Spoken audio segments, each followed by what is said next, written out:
And before I say anything further, I'm sure all of us are waiting to know what are those highs and lows. But before that, let us welcome Gary. Dinesh, thank you. I really appreciate that. Great welcome. And I'm looking forward to this and sharing my story and the advice that I can give you on how to create referrals consistently and predictably. So thank you. Well, Gary, on the contrary, we are thankful that yes, those who are our listeners, they will be very much benefited once they listen to you. So, as you have said that you are talking about the referrals and the magic of referrals, how it works. So, naturally, the first question that I have got from the listeners is what specific strategies that you learned that transformed your ability to generate referrals consistently and your predictability could increase a lot. Well, Gary, platform is yours. Thank you. So the biggest thing that I've found when it comes to creating referrals consistently and predictably is that you need as many different sources of referrals as you can. So I'll talk about the different sources that I help my clients to create in a minute. The reason that I think so many people struggle to create referrals consistently is they either don't ask for referrals or they don't have enough sources in order to ask. So a lot of people are only focused on trying to get referrals through their kind of clients, customers, and that's one source, but there's actually more. So the five that I can help my clients to build is Mhm, obviously your clients, customers, past and present, and then you've got partnerships with other business owners. You can use affiliates. You've even mhm. got employees, if you've got any, or contractors, people that you hire work out to, and then through networking activities. So when you build your network, people like that can still send you referrals, even if they Right. haven't worked with you, because what they can do is they can see who you are as a person. You kind of build a relationship with them. They trust and endorse you, so then they're willing to refer you on to other people. So when you build out those five sources and you build them in the correct way, and you really build powerful relationships with each person within your referral network, then you're able to create a consistent and reliable source of referrals. That, from my experience, that's what I've done and what many of my clients have done. Good. Good. Yes. Then yes, I would like to be. I would love to be your first customer, so that I can also do the same.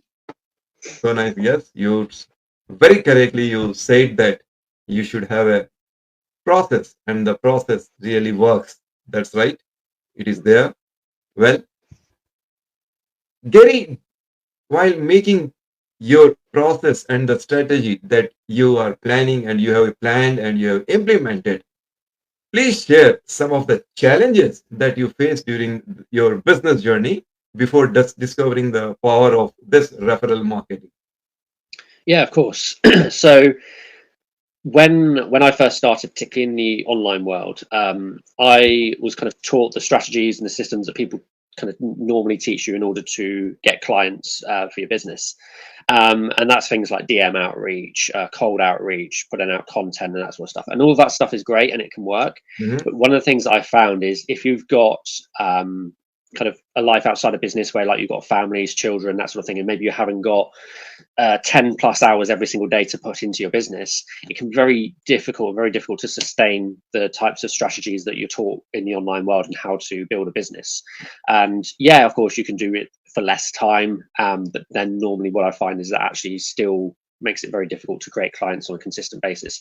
And it's probably an element of having the correct strategies as it is with referral marketing. But what I've found with referrals and networking and building relationships is you can do that in a much shorter space of time. It doesn't take a huge amount of hours each day in order to create referrals and build a referral network and use referral marketing.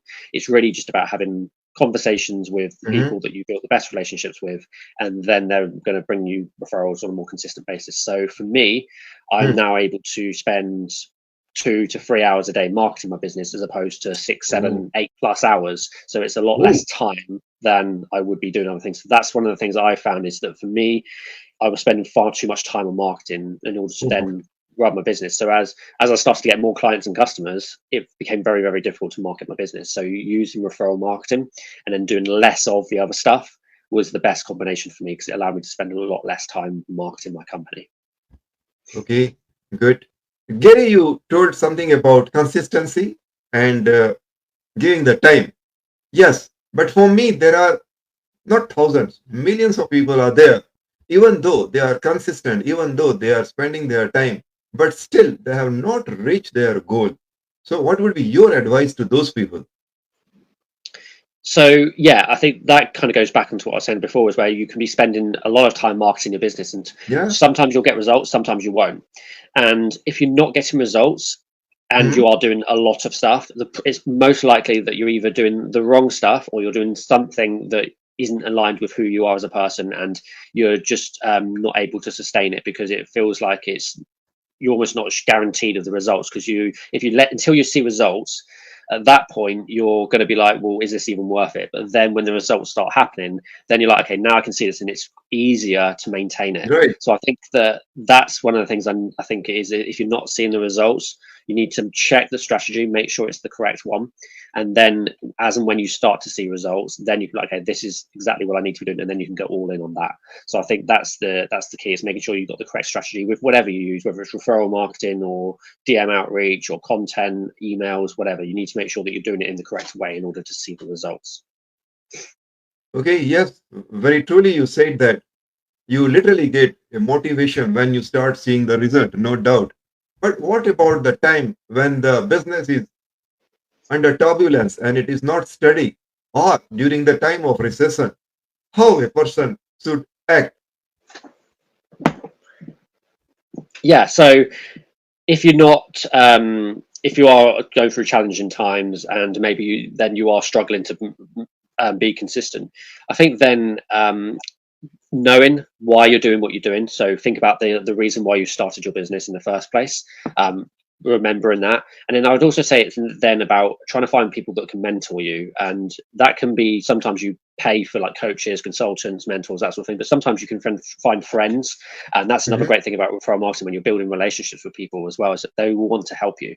So then when you start to build those relationships, you'll find mentors that are actually willing to help you at no cost, and that can be great when you're first starting out your business if you don't have a lot of money.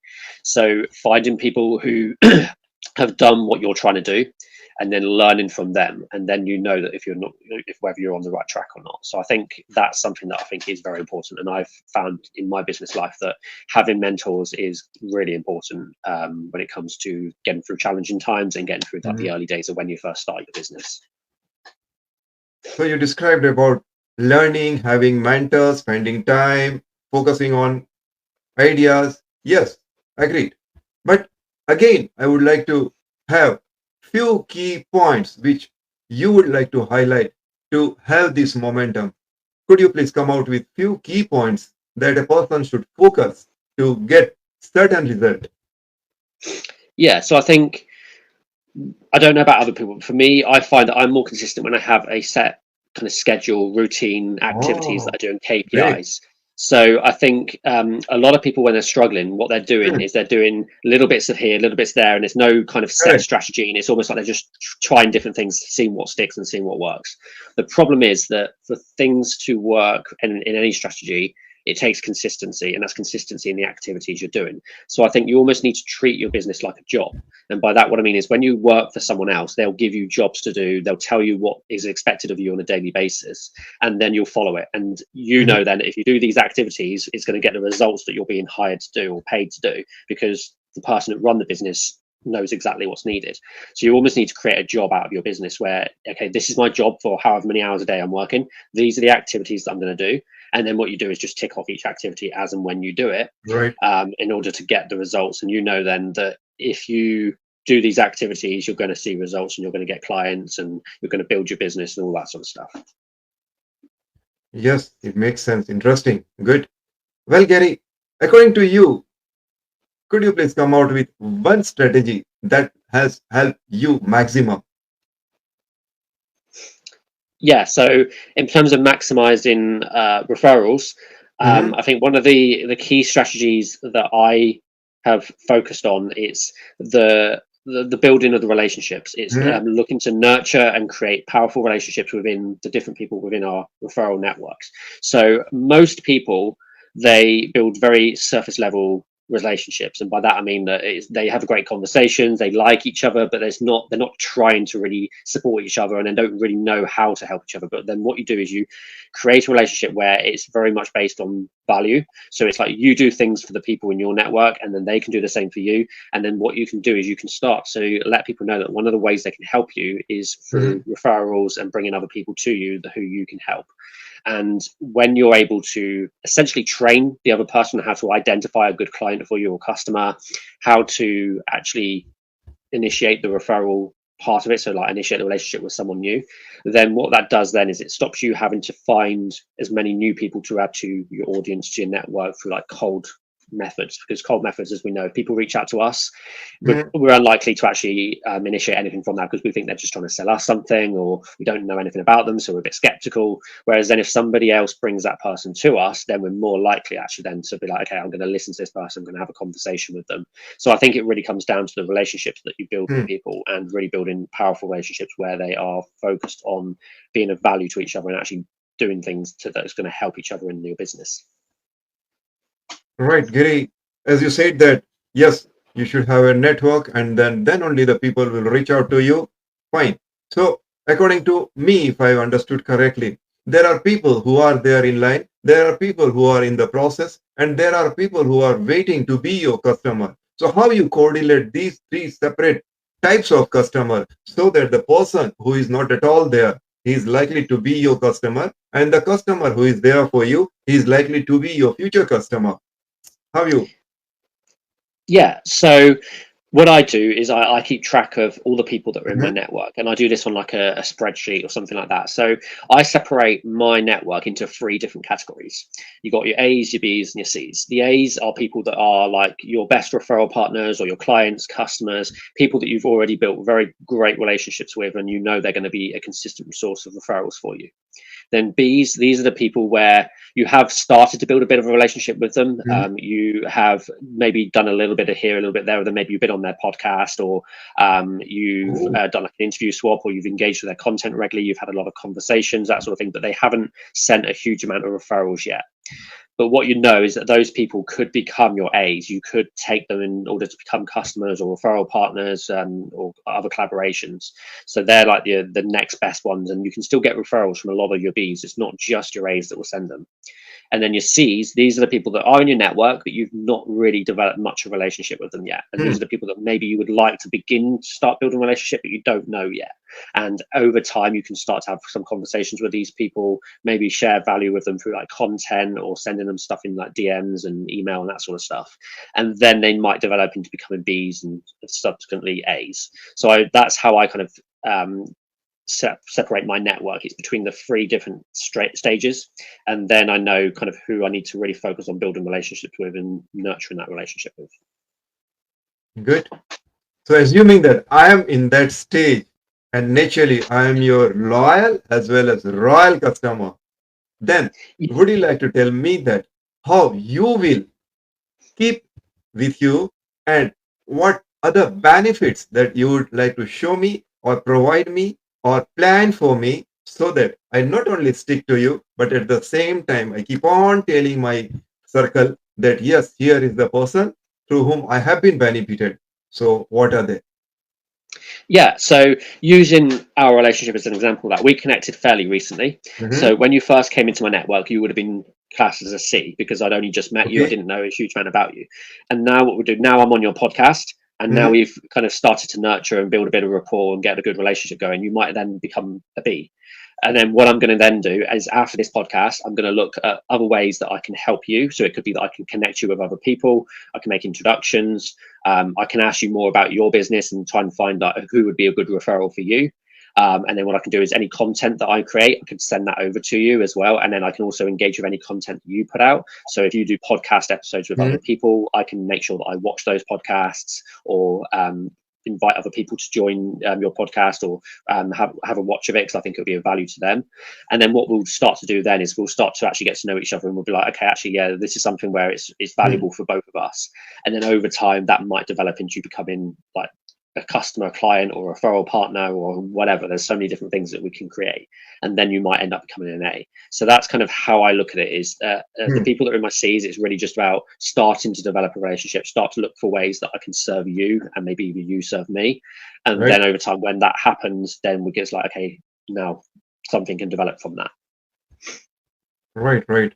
So, Gary, there are, according to me, what I foresee is there are totally there are two group of people or the customer for you. One is the individual because it said that drop by drop you can make a ocean, no doubt. So you have people who are individual. They are few of them might be the key person for you. At the same time, you have industry or a total group. Take a case of particular segment. So how you relate individuals with the industry? So could you just explain that question again, so I just not fully understand Yeah, what you're trying to what say? I'm saying is there are people who are individual. For you, yes, those people are also important. At the same time, you have got an industry where there is a group of people or there is a totally a big bunch of people who are led by particular individual. So when a question comes, how to tie up the individual with a group, what strategy you apply and how do you tie them up? Okay. So yeah, if I'm looking to try and build a relationship or something with Hmm? an individual, that's a lot easier because I can focus on that one person and I can really be like, okay, that I need to do this thing for one person. I know that's going to get results. When it's a group of people, so let's say, for example, I start to build a relationship with the owner of a big company, but then they've got lots of employees that they then want me to help. Well, that can be a little bit more difficult. So I think in some elements, you then have to almost make each of those people an individual and reach out to work with each person individually. But then what you can do is you can do things as a group as well. So you can take a large group of people and you can take the strategies that you use on an individual basis, but then Hmm?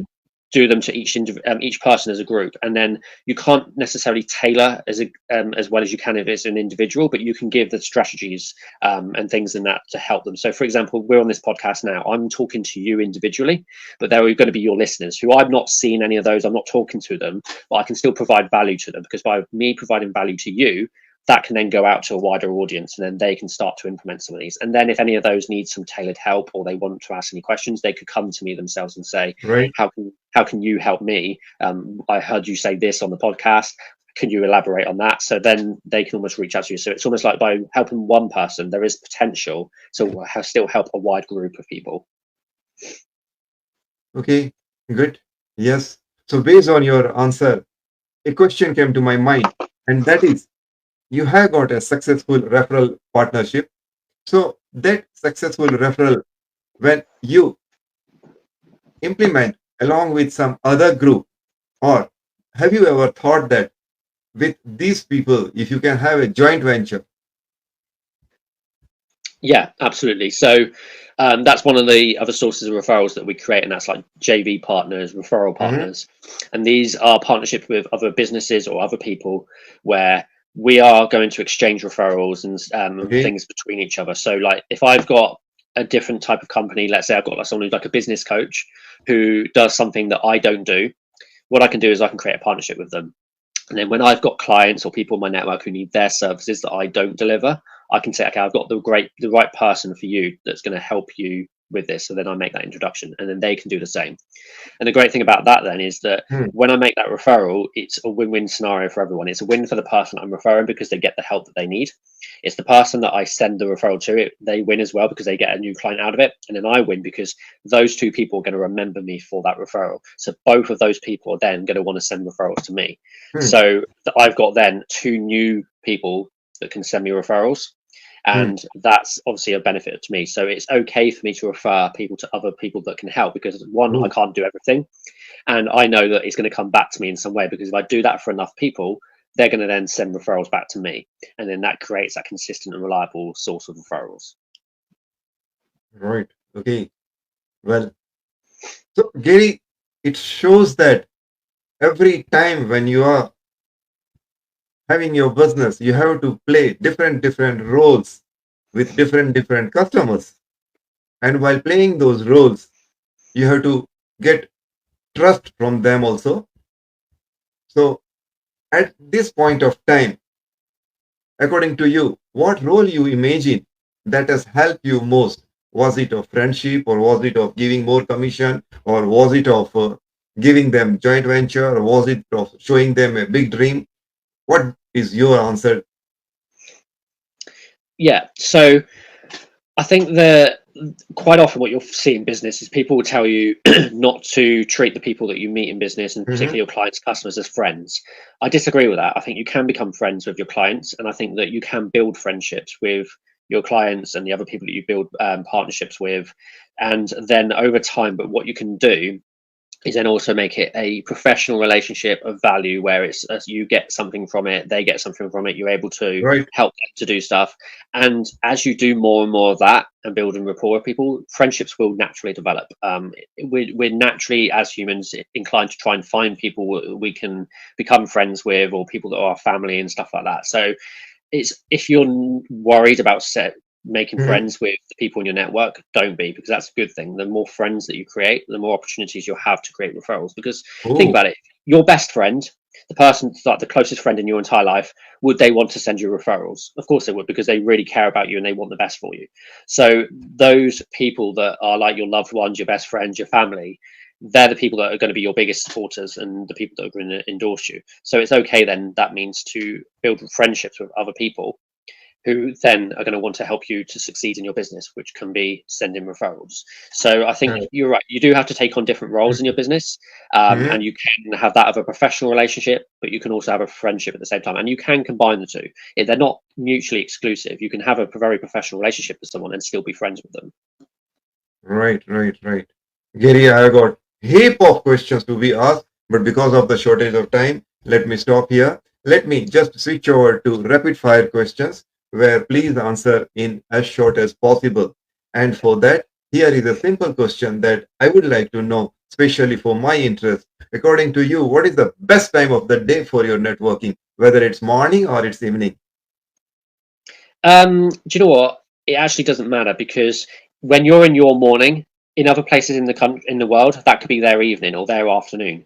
And if you're running a business virtually, I think it doesn't actually matter. If you're in one time zone, I would Hmm. say probably either early morning or late evening, because then during the Mm-hmm. day people would tend to be working and they're busy. Right. But obviously the problem is then that if you work internationally, when you're working in the morning, let's say in my morning in the UK, it could be evening in Australia, it could be during the Mhm. night in America. So it doesn't actually matter really whether it's morning, afternoon, or evening. Okay, okay, okay. And according to you, what is the top tool or the software that you would like to recommend for managing your referral relationship? Do you know what? I would actually say Google. And the reason is that Hmm. they've got so many different resources in one platform that you can use for your business to maintain relationships, keep track of your data, and kind of know the conversations that you've got going on. So there are obviously other ones out there, but I'm not a big tech person. So I find that Google is just everything that I need in order to run the majority of my business. And I've got a few other things dotted around that I can use, but a lot of the stuff Okay. that I do is on Google. And if you are given a choice that either you use the platform of some social network, it may be Facebook or LinkedIn or whatever it may be, or you use the your personal networking events, which one you would like to prefer? So actually, I think you need to use both and use them together. Uh-huh. I think social media is a great way to be connected with people. You can meet people all over the world, and it's one of the easiest ways to connect with people. But obviously, you don't own your social networks. Facebook, LinkedIn, they can take your account away at any Hmm. time. So what you want to do is also have ways of contacting people outside of that. So it could be through WhatsApp, email, phone numbers. And then by creating the different ways to get in contact with people, if one of those ways isn't available to you at any time, you can use another one. So I think it's just having as many ways to contact the people in your network as possible is the right thing to do. You don't want to focus all on one platform. Okay. And Gary, here is my last question. And it says that according to you, what is the biggest misconception that people have about this referral marketing? I think one of the biggest ones that people have is that you can't get referrals consistently and predictably, that they're out of your control. They think that the only way to get referrals is by someone deciding that they want to send you a referral. And yes, if you just wait for referrals and you never ask for ones, then yeah, it probably is out of your control somewhat. There are actually other things you can do to bring it more into control, but you are in complete control of the amount of referrals that you get. You won't always know on a day-to-day basis where those referrals are going to come from, but obviously if you ask in the right way, you can kind of start to predict that. But what you know then is that if you build up a big enough Yeah. referral network is that every single day you will be able to bring in referrals, and it's as consistent as any other form of marketing. You just have to build it in the right way, and then you Right. can get consistent results. Okay. Good. Good. Good. Well, Gary, in a very short span of time, you have revealed so many items, and especially you gave emphasis on networking, scheduling, building the relationship, reaching out, about the your suggestion about the referral, and so many items. I'm sure the all the listener who must be listening, who must have listened to your podcast, or in the future when they will be listening, I'm sure they will definitely be benefited, and they will remember you. Not only that, they will be approaching you. So, and on behalf of this platform, I'm really highly thankful to you for sharing your valuable thoughts with all of us. And I definitely wish that as and when in future we need, please do spare time and be with us, so that at large the people can be benefited. So finally we say namaste. So a big namaste to you. May God bless you and be with us. So nice of you. Thank you very much. See you soon. Thank, Fine, thank you. Gary. It was my Okay, pleasure. great. Bye bye. Right. Thank you.